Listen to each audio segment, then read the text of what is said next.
नमस्कार and you are watching try new idea with Savita.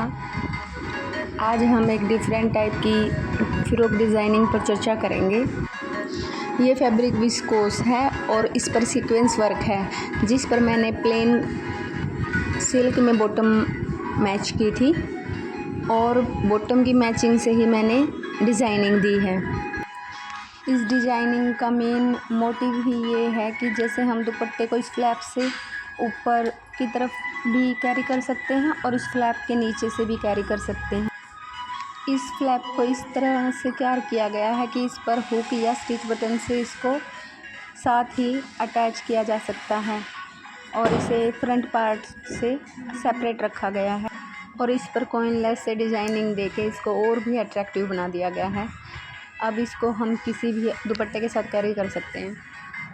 जैसा कि यहाँ पर पीच कलर के दुपट्टे के साथ इसको मिक्स एंड मैच करके दिखाया है, जिसमें ग्रीन कलर की पत्तियाँ बनी हुई हैं और मजेंटा कलर की और पीच कलर की फ्लावर है। पीच कलर की बॉटम के साथ ये बहुत अच्छे से जाएगा।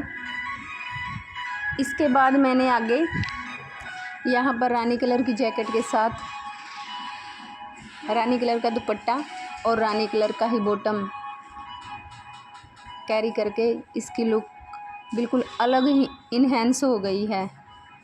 अब चलते हैं अपने फ्रॉक सूट की तीसरी लुक की तरफ, जिसमें मजेंटा कलर के दुपट्टे में ग्रीन कलर का स्ट्रिप बनी हुई है और जिस पर फ्लावर भी हैं और मिरर वर्क भी है। अब इस डिज़ाइन में हम अपने दुपट्टे को इस फ्लैप से नीचे को भी ले सकते हैं और ऊपर से भी कैरी कर सकते हैं। नीचे से इसको अच्छी तरह से फोल्ड करने के बाद इसकी लुक ऐसी आती है जैसे कि हमने कोई साड़ी वियर की हो। यहाँ पर बैक पार्ट को सिंपल ही कट कर लिया था और फ्रंट पार्ट को बॉटम के पार्ट में से सिंपल प्लेन निकाल लिया था।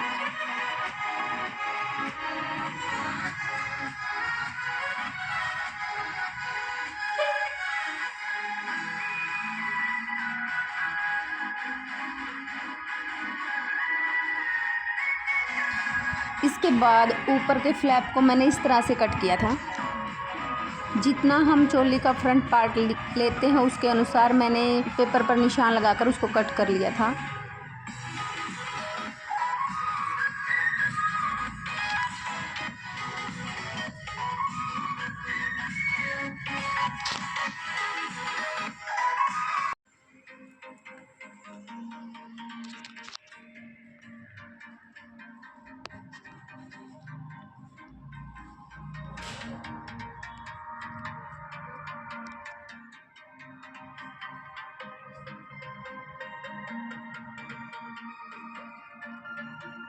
हमारी डिजाइनिंग स्टार्ट यहाँ से होती है। जो हमने वी नेक टाइप गले का निशान लगाया था उसको अपने बस्ट से 5 इंच ऊपर या आर्म होल से 3 इंच नीचे निशान लगाकर हमने कट कर लिया है पेपर पर और उसी को अपने फैब्रिक पे कट कर लिया है और उसी के माप का हमने लाइनिंग कट कर ली है।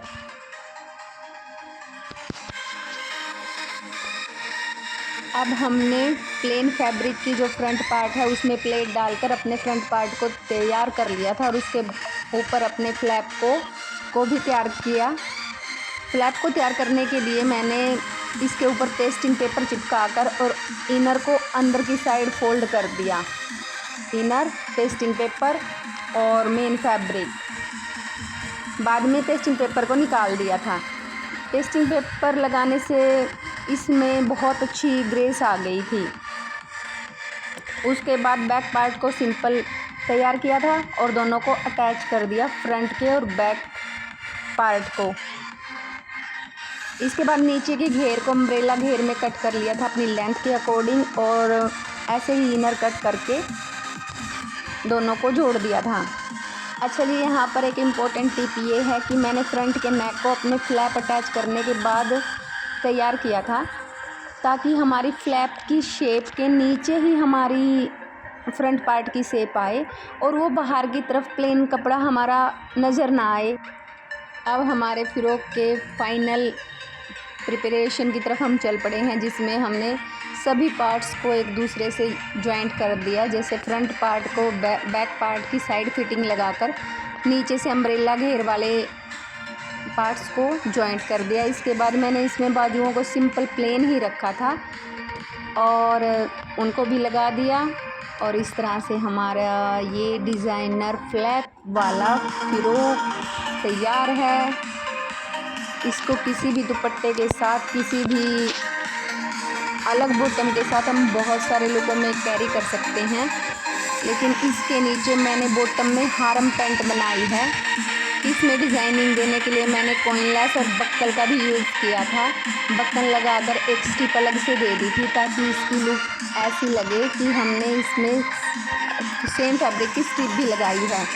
हम बक्कल को अटैच करना चाहे तो अटैच भी कर सकते हैं, लेकिन हम अटैच नहीं करेंगे, हम इसको हुक, इसीलिए मैंने इस पर हुक लगाई है ताकि इसको ओपन और क्लोज़ किया जा सके।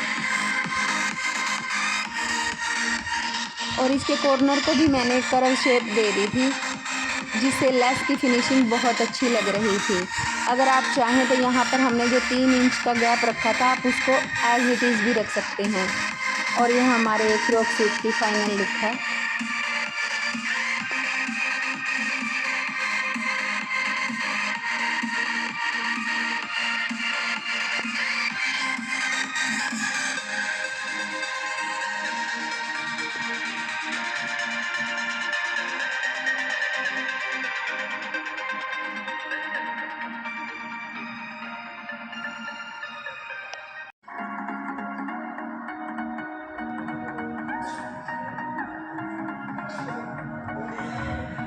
बैक ने दिखाया बैक सूट का बैक।